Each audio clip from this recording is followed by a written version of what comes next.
morning and blessed day. Today's story, samahan nyo ako kung paano ako mag-grind. Meron kasing umorder na taga Bagong Silangan kung saan ako lumaki at kung saan ako nakatira. So gawan natin siya ng nachos na simple lang na kahit sino kahit nung gawin. Bigyan natin ang montage.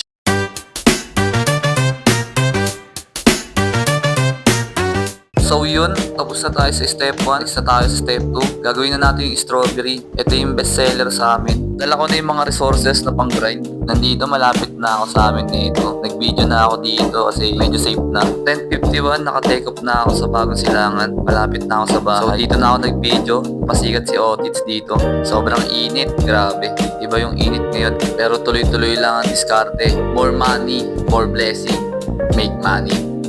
Kaya maraming salamat Lord.